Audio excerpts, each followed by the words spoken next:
you're so focused on what you're doing. You're so focused on what you're trying to do that you lose sight of where you're going. And sometimes we do. We get so focused on the immediate that we don't look up and see where the road that we're on is taking us. And that's where this young man is. You know what?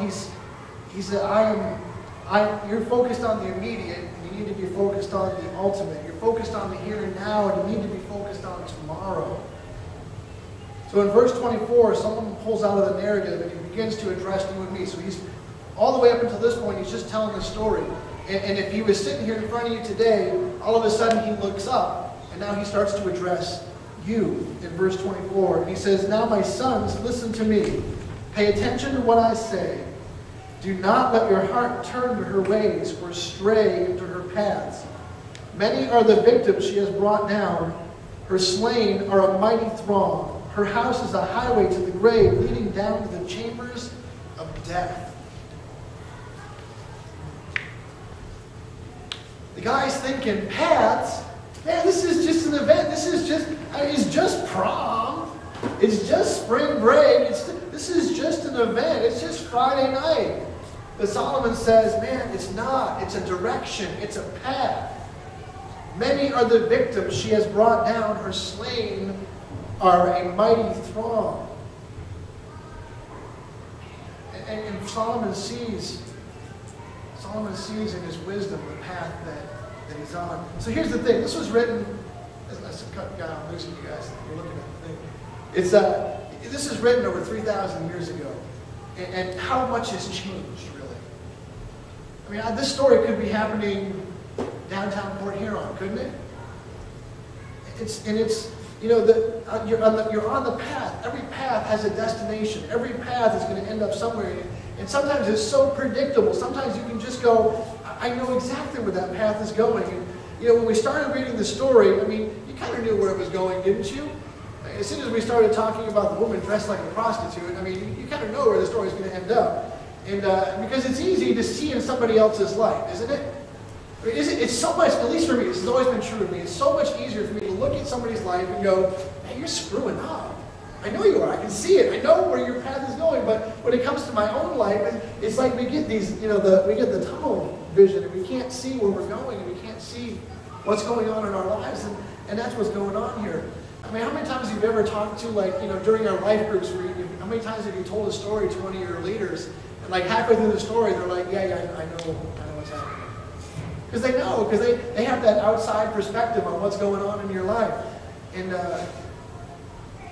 as we get started and we dive into this series, I just want you guys to know tonight that we can't live with this disconnect. You see, the world says that it's okay as long as your intentions are good, as long as you mean well. As long as you mean well, you can go down whatever path you want to go down. As long as you mean well, as long as you have good intentions. But the problem is, I have seen so many kids over the years. They have good intentions. They're good kids, but they get on the path. And all the good intentions aren't going to stop them from going where the path is taking them. And it happens so many times. And see, at the end of the day, the path you take trumps your good intentions. At the end of the day, because we all like to think, well, I'm above that.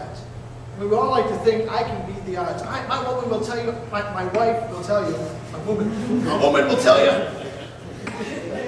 Some sort of Freudian slip or something, I don't know. My wife will tell you that I am the eternal optimist. I will find the good in any situation. I will think the best of a person to my detriment sometimes. And but I forgot where I'm going with that now. My woman. I got woman. I remember that. It's at the end of the day, the path you take trumps your good intentions. This kid in Proverbs, he has all the right ideas, but his path is set. The path that he's on goes in one direction, and it's going to lead in one way. Girls, for example, think about this. You probably want to meet and date and marry someday a good Christian guy, yeah probably. So, and maybe that's your dream, and that's your intention. And of course, I'm looking at Kimmy, but this is just an example. It has nothing to do with Kimmy's personal life whatsoever. But in the meantime, I'm going to go out with whoever asks me, right? As long as he's cute, as long as he's good looking, I'm going to go ahead and date him. You see, I have this vision of what I want my relationship to be like someday. But in the meantime, as long as the guy is cute, I'll go ahead and go out with him. And that's, you might have the good intentions, but the path that you're setting yourself on is not going to get you to the place where your intentions are wanting to take you. Some of us are picking paths, and we have no clue where it is that we're heading. But other people around us, they have a different perspective they can see. And I'm hoping, hopefully somebody in your life, taps you on the shoulder. And I hope you have friends like this. When you're screwing up, when you're heading down a path that you're not supposed to be, hopefully you have a friend in your life that'll tap you on the shoulder, or who will make that really, really awkward phone call and call you up and say, hey man, you know what? I'm watching your life and you're messing up right now. That's an awkward. Has anybody ever had to make a phone call like that? Just you've done that? Good for you guys. It's a hard phone call to make. It's a hard conversation to make because you never know how your friend's going to react to you.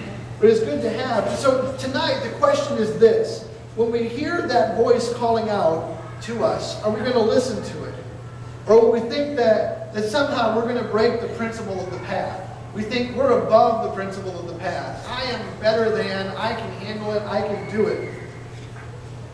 And I tell you what, every single time you drive down the road, I guarantee you are going to end up in that destination where the road goes. I promise you, as many times as you drive north on I-75 in Michigan, you will never, ever reach Florida. The only way you can reach Florida by going on I-75 is to go south. You can have all the intentions in the world that you want, but if you're going in the wrong direction, you'll never get there.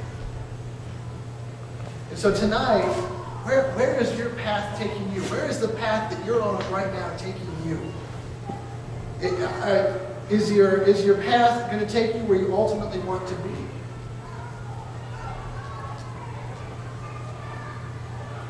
I want to, as we're just kind of we're going to head into our small group times in just a second, but as we go through this series, one second, Andrew. As we go through this series, I want you to know, and a lot of times in church, it comes across, and I know it bugs me sometimes too, where it seems like the pastor gets up and all he does is preaches about, you shouldn't do this, you shouldn't do that, but you should, and it's kind of just a list of, oh, it's all choices, and you got to make the right choices. And I want to emphasize, as we're going through this series, that it's not so much about the choices that you make, or making the right choices, but it's about having the relationship with Jesus Christ that causes you to make the right relationships. And so as we go through this, it's the reason that we make the choices that we make that's important. It's the reason that we get on the path that we get on. It's not so much, well, I want you to just make right moral choices. I want all of you to be good moral people. Well, yeah, that's great. But what I really want is I want all of you guys to be so deeply in love with Jesus Christ that you can't help but make the right decisions. And that's where I want to go. So tonight, the question is, challenge you with this. What path are you on? Do you need to get off the path that you're on? I'd like to open up this time, and I don't know what time. What time is it? 7:45. Here's what I want to do tonight. As we go into our life groups, I want to challenge you guys tonight. If you're not on the right path, and God is touching your heart right now, and He's talking to you, and He's saying, man, you know what? Tonight you need to get right. I want to give you the opportunity tonight to get right. And I want you to do it in your life groups. I thought about doing an altar call and having people come down to the front. But here's what I'd like to do, because I think the best ministry that we have here takes place in our small groups. And so what I want to do tonight, and small group leaders, life group leaders, if you guys can take this challenge up, I want you to really question yourselves tonight. What path am I on? And do I need to get off of it? Do I need to get on to another path? The path that's going to lead me to what God wants me to do in my life. Amen?